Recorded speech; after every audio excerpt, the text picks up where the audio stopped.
Boa tarde, turma. Professor Lucas aqui, mais uma vez, para a gente continuar a nossa disciplina de controle estatístico de processos, onde a gente está conhecendo e revendo algumas características relacionadas a diferentes tipos de gráfico. Na última aula, a gente trabalhou e reviu conceitos relacionados aos gráficos de linha, de setores, que é o nosso gráfico de pizza lá, e o nosso gráfico de colunas ou barras. Hoje eu vou apresentar para vocês e trazer alguns exemplos dos 4 últimos tipos de gráficos que nós vamos trabalhar juntos. São eles: o box plot, o histograma, o diagrama de dispersão e o diagrama de ramos e folhas. Então vamos trabalhar com calma em cada um e entender as características deles. O primeiro que eu trago para vocês é o diagrama de dispersão. O diagrama de dispersão é muito utilizado dentro de gestão de qualidade, principalmente para a gente observar a situação de outliers. São os pontos fora da curva, né?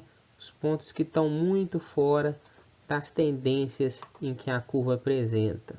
Tá? Então a gente consegue observar um padrão e consegue ver quais pontos, quais dados estão muito fora desse padrão.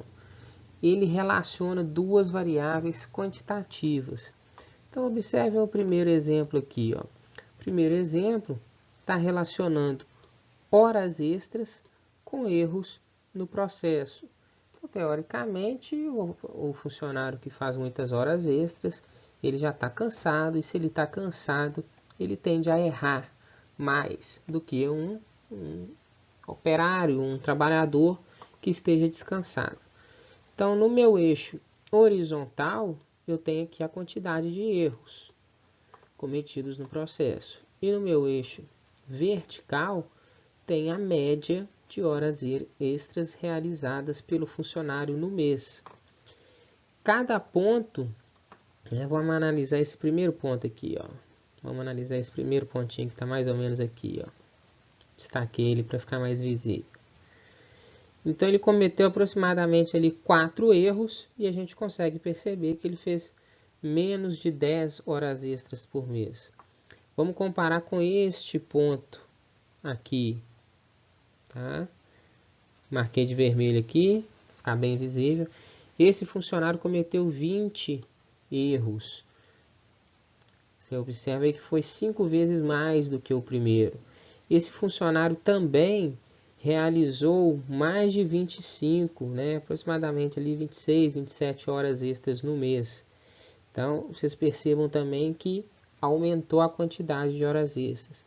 Então, nesse primeiro exemplo, a gente consegue ter uma relação, perceber que à medida em que aumenta a quantidade de horas extras, está aumentando também a quantidade de erros, né? E faz sentido com a lógica que a gente conhece. Os funcionários estão trabalhando mais cansados, a chance de errar é maior. Tá? Segundo o gráfico aqui, ó, é exatamente traçando essa reta de tendência. Então, a tendência é um crescimento positivo. À medida em que aumenta a quantidade de horas extras, tende a aumentar a quantidade de erros no processo. Então, trouxe para vocês um exemplo, né? Fabricante de refrigeradores com um elevado número de refugos de gaveta. Então, tinha problema na confecção da gaveta e o corte da gaveta de legumes saía fora do esquadro. Observou-se que esse problema vinha da oscilação da tensão na máquina. Então, quando a rede elétrica oscilava o seu valor, a máquina cortava a gaveta, a peça, de forma equivocada. E essa peça precisava ser descartada. Para validar essa hipótese, coletou os dados e traçou um gráfico em que a tensão na rede elétrica foi colocada no eixo X e a variação do corte, né, o quanto que saiu do padrão, o desvio do corte padrão, foi colocada no eixo Y. Então a gente tem primeiro aí a tabela, total de 35 dados. tensão na rede elétrica e a variação do corte em milímetros, tá? Essa tabela simplesmente foi transferida para um gráfico. Para a gente transferir essa tabela, esses valores, para um diagrama de dispersão, a gente define no eixo X qual que é a variável responsável pela modificação. Então, é o tamanho do corte que depende da tensão elétrica ou a tensão elétrica que depende do corte. Se eu variar a tensão, eu vario o corte. Mas se eu cortar maior, eu vou estar conseguindo alterar a tensão? Então a gente consegue fazer essa análise e a gente consegue perceber que na realidade é a variação do corte que depende da tensão elétrica, né, da tensão da rede. Então a nossa variável aqui no eixo X vai ser a tensão elétrica. A tensão elétrica que varia o corte. Tá? Então no eixo X, tensão elétrica. No eixo Y é a variável que é modificada. Então o corte que é modificado de acordo com a tensão elétrica. Então variação do corte vai no nosso eixo Y.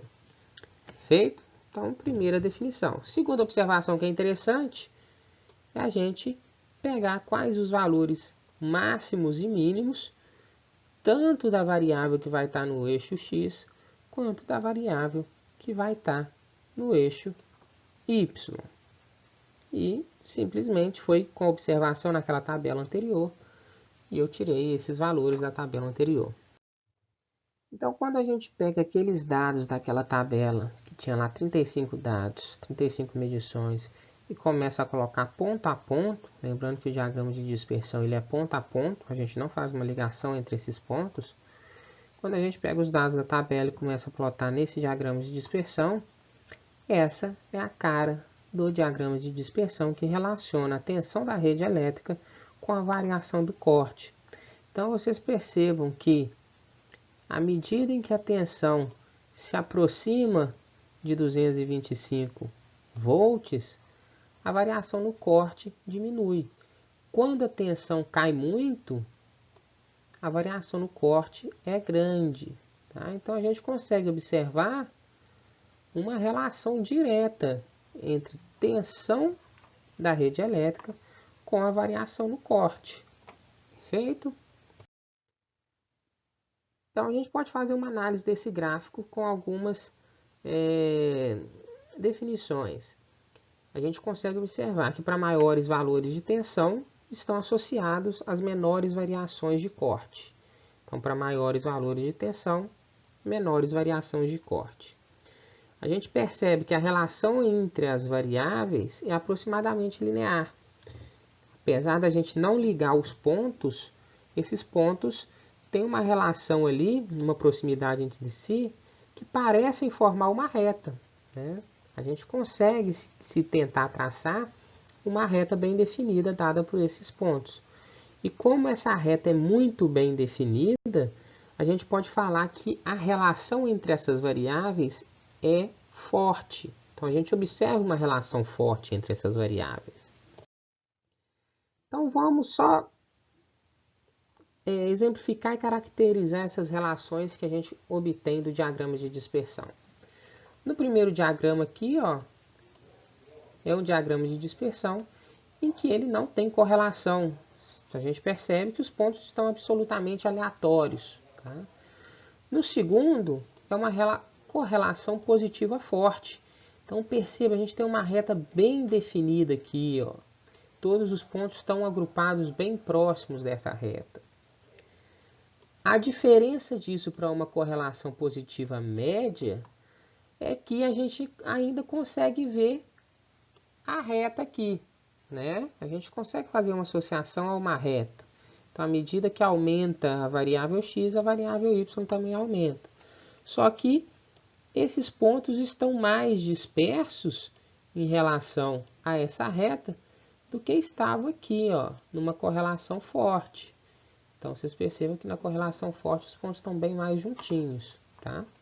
Essa mesma análise a gente pode fazer, só que para uma correlação negativa. A gente vai ter a correlação negativa forte em que os pontos estão agrupados próximo de uma reta que a gente consegue traçar, e a gente tem a correlação negativa média, em que os pontos estão um pouco mais afastados dessa reta que a gente consegue traçar, tá bom? Um exercício de fixação para vocês, tá? Vocês podem fazer no caderno aí, não precisa entregar ele, tá bom? Basicamente é fazer uma análise desses 3 diagramas de dispersão que eu apresento para vocês. Beleza? Eu vou finalizar esse primeiro vídeo aqui, falando somente de diagramas de dispersão. É um assunto muito interessante porque é uma ferramenta que a gente utiliza muito para analisar a qualidade do processo, inclusive sendo uma das ferramentas de gestão de qualidade e controle de qualidade. Mais para frente, quando a gente entrar diretamente nas ferramentas de qualidade, nós vamos voltar no diagrama de dispersão. Os outros gráficos eu apresento nos próximos vídeos. Até lá, turma!